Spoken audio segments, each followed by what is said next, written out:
Sun of Sardar two. Son of Sardar कई सालों पहले आई थी, आज रिलीज हुई है सिनेमाघरों में सन ऑफ सरदार टू। तो क्या son of Sardar two public को पसंद आएगी? हेलो फ्रेंड्स, नमस्कार and welcome to Komal Nata official.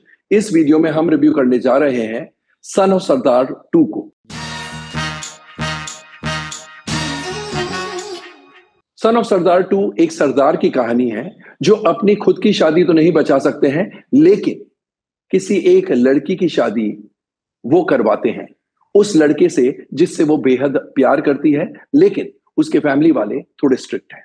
Jassi यानी अजय देवगन एक सरदार है, इंडिया में अपनी मां के साथ रहते हैं। The mother is played by Dolly Ahluwalia.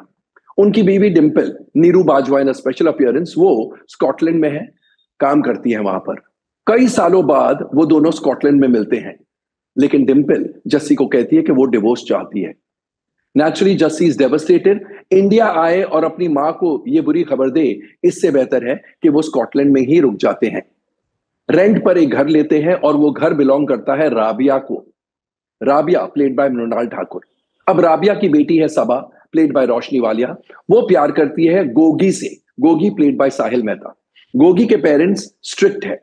उनके father Raja Sandhu played by Ravi Kishan, वो चाहते हैं कि गोगी की शादी सिख कम्युनिटी में ही हो, क्योंकि वो खुद सिख है। और जब उन्हें पता चलेगा कि सबा एक नाचने वाली की बेटी है, खुद वेडिंग फंक्शंस में अपनी मां की तरह नाचती है, एंड वो भी ये सब पाकिस्तानी है, तो शादी हो ही नहीं सकेगी।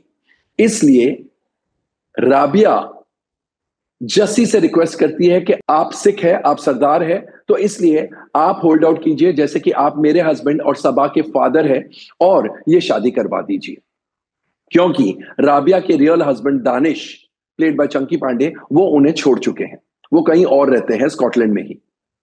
और उसके बाद क्या होता है, राजा संधू यानी रवि किशन के दो हाफ ब्रदर्स है, टीटो और Tony. Titu played by Vindu Dara Singh और टोनी प्लेड बाय मुकुल देव। वो दोनों बहुत ही सस्पिशियस नेचर के हैं, तो वो बार बार सस्पिशन पर जीते हैं, बार बार ये सोचते हैं कि ये जस्सी जो है वो कर्नल नहीं है। He says I am a colonel in the army, वो कर्नल नहीं है, कुछ ना कुछ गड़बड़ है। तो ये सारी मिसअंडरस्टैंडिंग्स चलती रहती है, और अंत में जाकर क्या होता है ये बताया गया। शादी होती है या नहीं होती, और बहुत सारे स्केलेटन्स कबर्ड में से निकलते हैं। सारांश में ये कहानी है। आइए सबसे पहले एनालाइज करते हैं, या यूं कहिए डाइसेक्ट करते हैं इस फिल्म के स्क्रिप्ट को, कथा, पटकथा और संवादों को। जगदीप सिंह सिद्धू और मोहित जैन ने इस फिल्म की कहानी लिखी है। This one is based on a Turkish film. कहानी ठीक ठाक है, बट बहुत लॉन्ग वाइंडिंग है, और सेकेंडली लॉजिकल नहीं है। लॉजिकल नहीं है वो तो चलता है, क्योंकि ये कॉमिक फिल्म है, कॉमिक ड्रामा है, लेकिन कभी कभी लॉजिक को इस कदर ओवरलुक किया जाता है कि ऑडियंस इरिटेट हो जाती है। एंड कॉमेडी है, जब comedy falls flat on its face, comedy में आपको हंसी नहीं आती है, that's a red mark in the report card. इस फिल्म में काफी हद तक ऐसे होता है, कॉमेडी में आपको हंसी आती ही नहीं है। लेकिन इंटरवल के बाद, वो भी सेकेंड हाफ का लास्ट आधा घंटा, उसमें बहुत मजा आता है। Comedy is very interesting, very engaging, very entertaining, and कभी कभी हिलेरियस भी है। यानी लास्ट आधे घंटे में जब एक के बाद एक skeletons come out of the cupboard, come rolling out of the cupboard, आपको हंसी भी आती है और मजा भी आता है। Having said that, let me add कि जो प्रोमिस्क्यूइटी का एंगल है, सबके एक्स्ट्रा मैरिटल अफेयर्स हुए हैं, किसी की नाजायज औलाद है, ये सब शायद फैमिली ऑडियंस और लेडीज ऑडियंस को कम पसंद आएगी, कम डाइजेस्ट होगी।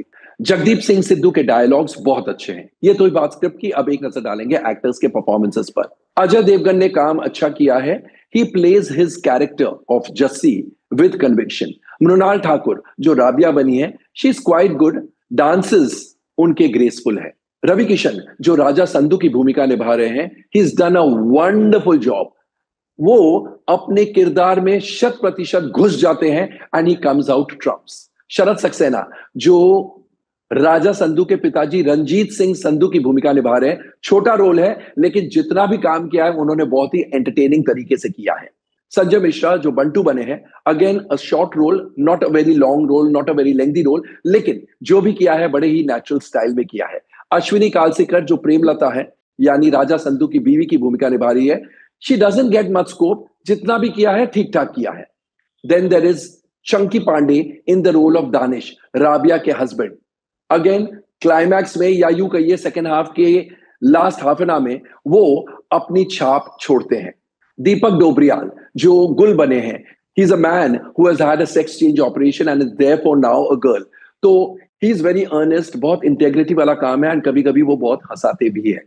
मुकुल देव और Vindu Dara Singh as Tony and Titu, बहुत अच्छा सपोर्ट लैंड किया है एंड उनकी कॉमेडी में डेफिनेटली हंसी आती है. महविश की भूमिका में कुबरा सैयद सोसो है. रोशनी वालिया जो सबा बनी है, she is all right. Gogi की भूमिका में साहिल मेहता अच्छे दिखते हैं एंड काम भी नेचुरल तरीके से किया है. डिम्पल की भूमिका में Neeru Bajwa in a special appearance makes a presence amply felt. And Dolly Ahluwalia बेबे यानी जस्सी की मदर की भूमिका में she has a brief role लेकिन अच्छा काम किया है, ठहराव वाला काम है and she makes a presence felt. Of course इनके अलावा और बहुत सारे एक्टर्स हैं, सभी ने अपना अपना काम सही अंदाज में किया है. तो ये तो ही बात एक्टर्स के परफॉर्मेंसेस की. अब एक नजर डालते हैं डायरेक्शन और अन्य टेक्निकल एस्पेक्ट्स पर. विजय कुमार अरोरा के निर्देशन में यह फिल्म बनी है और उनका निर्देशन एवरेज है. साथ में कहना पड़ेगा कि लास्ट हाफ एन आवर में उन्होंने अच्छी कॉमेडी जमाई है जिसकी वजह से लोगों को एटलीस्ट हंसी आती है, कभी कभी बहुत ज्यादा हंसी आती है. ये कहना गलत नहीं होगा कि the last half an hour of the film is the mainstay, its mainstay. लेकिन otherwise his direction could have been better. Film में संगीत अलग अलग म्यूजिक डायरेक्टर्स का है. 3 गाने स्टैंड आउट होते हैं. एक तो टाइटल सॉन्ग, एक पहला तू दूजा तू और तीसरा काली ऐनक. The first one, yani the title track, is composed by Harsh Upadhyay. The second one, Pehla Tu Duja Tu, is composed by Jani, and the third one, Kali Ainak, is composed by Jay K. ये तीनों गाने stand out होते हैं, बाकी भी गाने हैं, and the music directors for those songs are Sunny Vic and Tanishq Bagchi. गानों के बोल कुछ खास नहीं है. गानों की कोरियोग्राफी गणेश आचार्य और कृति महेश की है. Kruti Mahesh has choreographed the Kali Ainak song. All the other songs have been choreographed by Ganesh Acharya. The choreography is good. अमर मोइले और सलिल अमरूते का बैकग्राउंड स्कोर यानी उनका पार्श्व संगीत ठीक ठाक है. इससे बेहतर होना चाहिए था क्योंकि कॉमेडी फिल्म है एंड कभी कभी कॉमेडी फिल्मों में बैकग्राउंड म्यूजिक का सहयोग एक्स्ट्राऑर्डिनरी होता है जो कि इस फिल्म में नहीं है. असीम बजाज की सिनेमेटोग्राफी बेहतरीन है, बहुत ही ब्यूटिफुली सिनेमेटोग्राफ्ड फिल्म. आरपी यादव ने एक्शन सीन्स और स्टंट्स कोरियोग्राफ किए हैं और उनकी एक्शन कोरियोग्राफी काफी थ्रिलिंग है, काफी अच्छी है. गरिमा माथुर की प्रोडक्शन डिजाइनिंग और गुरमेल सिंह का आर्ट डायरेक्शन दोनों ही स्टैंडर्ड के हैं और निनाद खानोलकर का संकलन यानी उनकी एडिटिंग इससे ज्यादा शार्प होनी चाहिए थी. तो ओवरऑल सन ऑफ सरदार 2 एक बहुत ही औसत फिल्म है. लास्ट हाफ एन आवर की comedy is the films main stay, is the films biggest asset. एक बात और, इस फिल्म की पब्लिक में गर्मी कोई खास नहीं है which will go against the box office takings of the film. यहां पर मैं आपको बता दूं कि आज इस फिल्म की ओपनिंग खास नहीं है. तो दोस्तों ये था हमारा रिव्यू ऑफ सन ऑफ सरदार 2. कैसा लगा कमेंट सेक्शन में जाके अपने कमेंट जरूर पोस्ट कीजिएगा और अगर आपने ये फिल्म ऑलरेडी देख डाली है बिफोर वॉचिंग आवर रिव्यू तो हमें ये भी बताइएगा आपके कमेंट्स द्वारा ऑफ कोर्स कि आपके हिसाब से इसके net all India collections, total net all India collections कितने हो सकते हैं. Thank you, Shukriya. Take very good care of yourselves. See you soon.